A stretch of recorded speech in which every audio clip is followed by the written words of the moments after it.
Hey, everybody, welcome back to Pro AV today.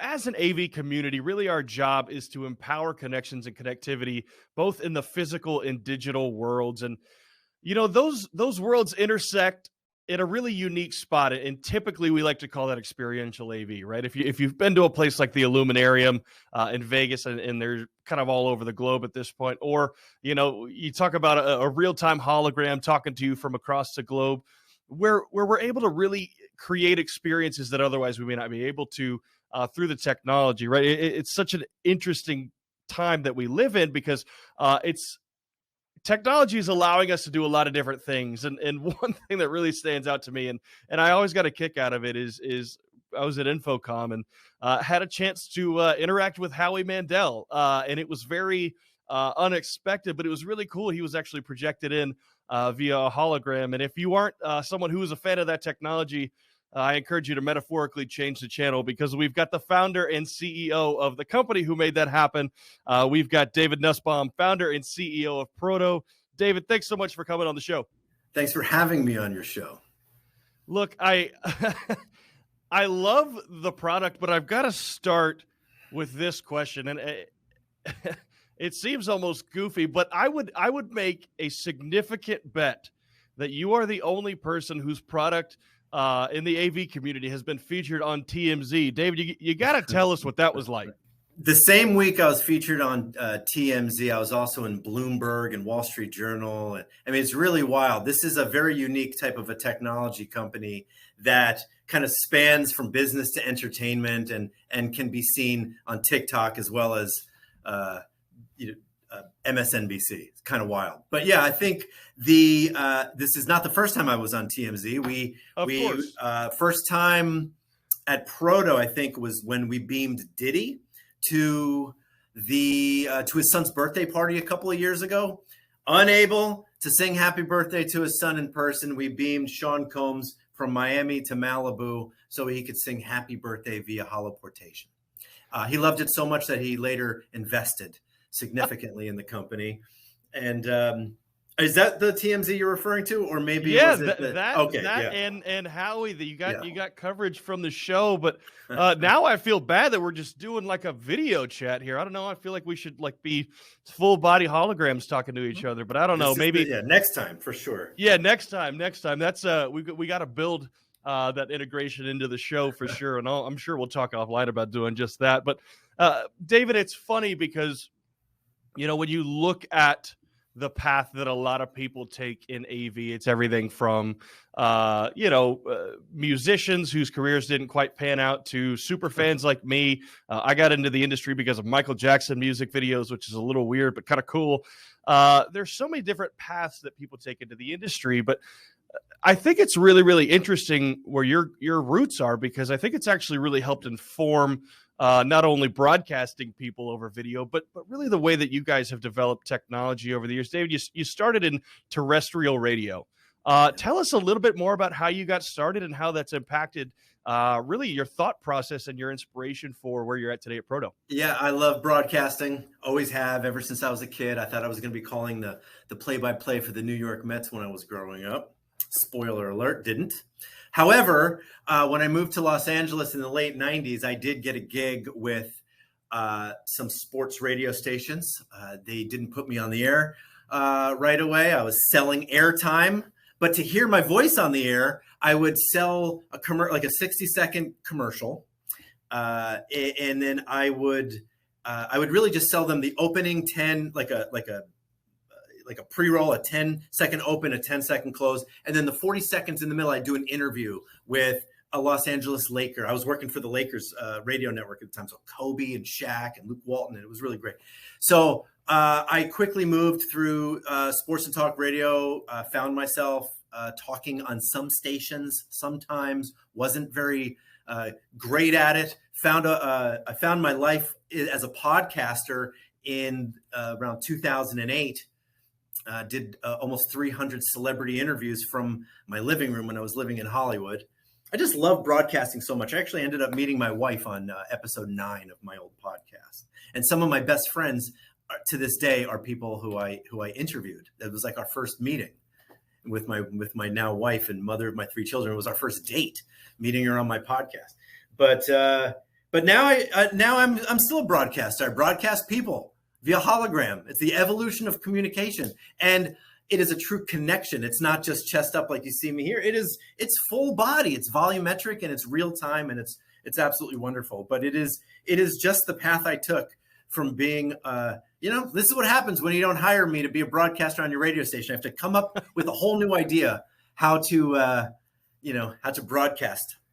Well, that's our job as a community, right? To figure out how, and then get to the why a little bit later. But it's such an interesting market, really, that not only you guys live in, but companies like Holoplot and even people in the space that are designing interactive VR, AR elements, things like that. Because experiential AV is, I don't want to say it's new by any stretch of the imagination, but we've hit a point really where it's enabling technology at scale for us to have communal experiences, right? And with that kind of said, one of the things that I want to ask specifically is, what are some of the things that you're seeing demands from audiences, designers, even installers, as we move into this experiential AV world that you guys are such a big part of? The company is really focused on enterprise, commercial, and retail for the time being. So we're putting our devices in. We're at every trade show and every convention, but a little bit different.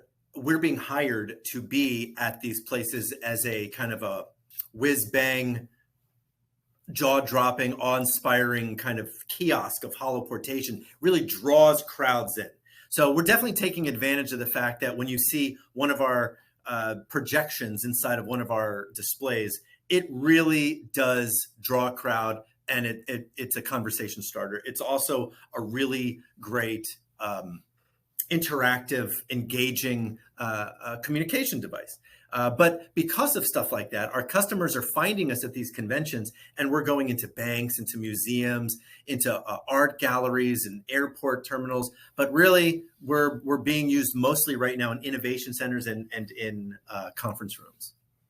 Well, you guys get to live in so many different spaces too, everything from you and I had a chance to interact on LinkedIn a little bit before the show, where you're beaming DJs and musical acts across the globe and into concerts and into conferences and things like that, but also being in that museum, airport kind of wayfinding world. It's such a fun thing to see, not only how we've expanded as a community, but some of the ways that the users and the installers have found ways to utilize the technology, maybe in unexpected ways. What are some of those ways that have jumped out to you?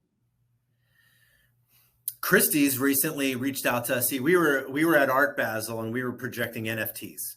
Didn't know we were an NFT display. Turns out we're the best NFT display, because for now, like, if you're going to spend hundreds of thousands of dollars or into the millions of dollars on these amazing one-of-a-kind pieces, digital artwork, why display it on a phone or on a screen? All of a sudden, we now have this volumetric museum quality light box that allows this 4K realistic projection to appear. So here we are. We're at Art Basel, and we're beaming all these NFTs in, and people are going bananas over it. We get a call from Christie's, or maybe we called Christie. I don't exactly know how the meeting. Long story short, because I know this is I don't want to take up the entire podcast. It's your show now. You're a broadcaster. We're one and the same. Can we talk up a record? Maybe. Okay. So the point of this particular story is Christie's is using it not for NFTs, but to actually scan true pieces of artwork. And we're talking about, like, recently a Degas sculpture, for example. It was valued in around $30 million. It's a one-of-a-kind work of art. It's a historical piece.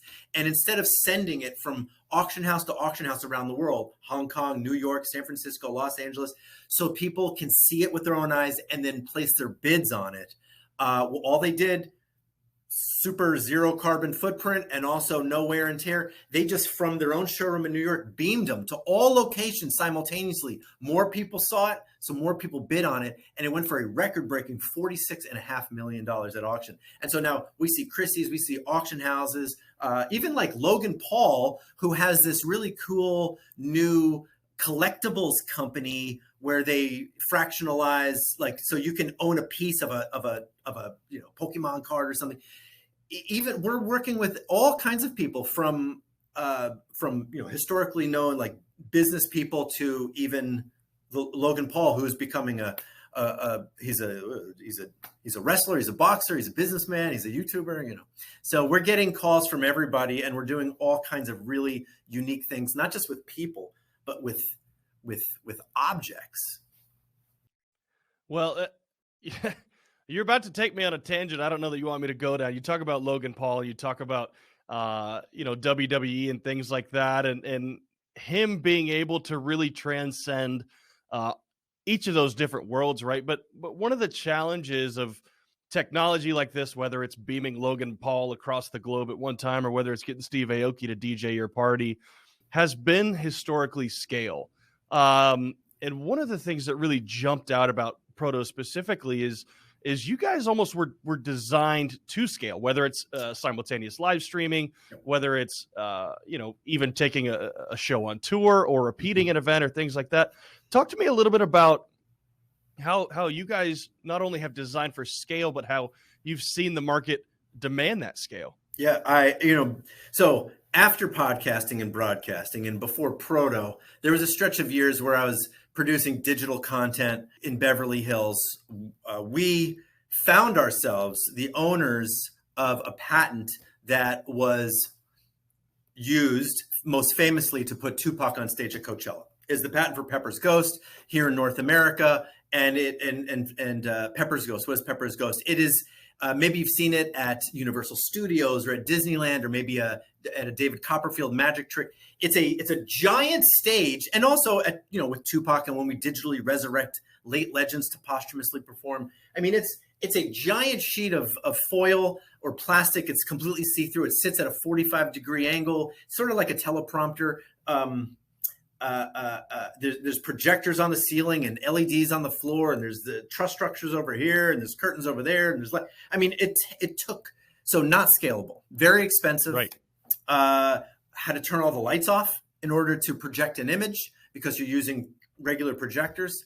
So luckily, I did the opposite of that. I learned what not to do about holograms, or what people generally call holograms. It's not really a hologram. It's a digital likeness. It's a real presence of a person, not a traditional hologram. But people call it hologram, so I call it hologram. But so what I did was, okay, people say, I don't want it to cost this much money. I want to be able to put it in the corner of a conference room or my retail store. I want to be able to turn the lights on. I want it to be able to move around. I barely know how to work my DVR. I'm going to work a hologram machine. So I made it easy. I said, if I can do it, broadcaster, then Grandpa and Timmy can do it. And so that's where Proto was born. It's single passenger, totally user-friendly, completely self-contained holoportation machine. Beam anybody from anywhere to anywhere in real time, turn all the lights on, and hook it up to the internet. Look, you make it sound a lot more simple than maybe it is. But what's exciting, and I want to stick on the Pepper's Ghost thing for a second. Pepper's Ghost was really going back to the 50s, 60s. You look at Haunted Mansion, it's what they use in several of their scenes. And it's easy to kind of to see innovation as like this linear path. And it's like, okay, we're going to go from Pepper's Ghost to holographic displays to, there are some partners out there that are doing like the fan holograms and things like that. But the reality is, look, you even talk about Tupac, right? That being an installed product was the same technology from 40, 50 years prior. Mm-hmm. But how does that technology inform the new technology, right? Obviously, you take principles from projection and Pepper's Ghost and place them into the Proto box. Talk about how that past technology has informed your current technology. Sure. Pepper's Ghost was actually invented in the 1800s. So like the 1860s, not just the 1960s. I mean, this is an old theater trick. So I like to try lots of different things until something works properly. The Proto box is like the 10th version of what I thought the company was going to be. I had some ideas what I really wanted it to look like, and I tried and I couldn't make it happen. And I spent a lot of time and money trying to figure things out. And, it's good though. It's good to fail a lot, because then you finally get to that thing that is successful. And the Proto Epic or the Proto Box is just that thing. You just have to keep knocking on doors. If you're a salesperson, you have to just keep tinkering until you find. I'm not an engineer. I didn't go to school for engineering. I just know that when I saw what happened, when I finally figured out how to project the image onto a display, when I saw it look like the person was inside of the box, okay, wonderful. And but that would have all gone away. None of this would be happening. You and I would not be talking if it wasn't for all of the people who make Proto possible. I had a great idea, and I managed to kind of, I pushed it along as far as I could, but I really needed everybody else. I've got such an amazing team of people, and honestly, none of this could be done without them. Well, look, I appreciate especially you calling out the engineers. Those are the I'll call them the secret sauce of AV and technology. They need much more credit than they normally get. But it's interesting. You talk about different versions of technology, and whether that's IP based technology or CRT technology. There's a lot of different iterations across really verticals, and one of the things that really jumps out is the demand for interoperability in our technology these days, whether it's being able to integrate the audio feed from a Proto Box into a PA, or being able to film a hologram for a live stream, or heck, being able to move it and physically incorporate it into the staging and design. Talk to me a little bit about how interoperability specifically plays into what you guys are doing at Sure. Proto. Yeah, I've got a few different. So we talked about Diddy, and you started the conversation talking about Howie. So let's go back to Howie Mandel, who he has now become an investor. But when we met, we just became friends. He says, "Hey, move into my production studio. I'm really into what you're doing." He loves technology. He totally gets it. Wonderful guy. We beamed him and his daughter Jackie. They have a podcast together. I don't know if it competes with yours, but it's a very good podcast. It doesn't compete, but I think he gets a couple more viewers than I do. Not as good as your podcast. But so don't flatter me. They do a podcast, and they actually have one of my Epic machines in their studio, so they could beam guests in. So instead of doing it like this, they actually can beam in live people. So if after you're done watching don't stop here, but after you're done watching this whole episode, you should check out one of his more recent episodes. You could see how it works in a podcast. But the flip way, we beamed him and his daughter, and also Andy Kindler, who's a very funny guy. We beamed them to Just for Laughs Comedy Festival in Montreal from Los Angeles. We put the Proto Epic on stage in front of thousands of people. Andy Kindler beamed in, and he was picking people out. He's sort of like a roast comic. He does this thing every year. Just for Laughs, by the way, is the Coachella of comedy. I mean, it is the top comedy festival in the world. So they put the device on stage. They hooked it up to the AV system, so everybody was able to hear him. He was able to hear the audience. Audience was mic'd. He was mic'd. And it was a true two-way, multi-way conversation. It looked like he was really there. Same thing goes with music and other, like we've done this with New York Fashion Week with beamed in fashion models. We did this with recently in Napa Valley at this concert called Live from the Vineyard. We beamed in Walker Hayes, who sings that song Fancy Like. I'm not going to sing it for you, but I think we've all seen the Applebee's commercial. So we beamed him onto the stage. More people, he was the only hologram on stage. Before him and after him were actual live people who weren't holograms. They were performing on stage. More people held their phones up and recorded or live streamed Walker Hayes' hologram and put it on social media than of the actual real people. So it really, as far as being able to get your money's worth out of a projection, certainly we've done the case pretty well across everything from hologram advertising to comedy and music and fashion and beauty. Well, it's cool to see the ways that people have already used the technology, but, thinking ahead 5, 10, 20 years, what's the next step for the tech? Is it bigger screens? Is it transparent backgrounds? What is on the docket for you guys moving forward? Sure, bigger screens, transparent backgrounds. Those are all part of. We've got a roadmap of ideas that are 20 years long. I'd say in the next 5 years, we're replacing the computers in your home. The M device, is a Wonka Vision sized version of the Epic. So it's everything the big one is, but shrunk down into a little Mike TV. You're going to see a little David Nussbaum kind of beaming into your homes. It's your computer, but after you swipe through the computer elements, it then becomes a volumetric, transparent display that allows you to see things in 3 dimensions in full volume. It is hologram Alexa meets hologram Zoom meets hologram Masterclass, and it's got all of the same elements that you would have on your tablet or on your desktop computer at home. Look, David, a man after my own heart, making Willy Wonka references like that. That movie scared me a little bit as a kid, but it informed a lot of my creativity. So I don't know if you knew that coming in, but I really do love that movie.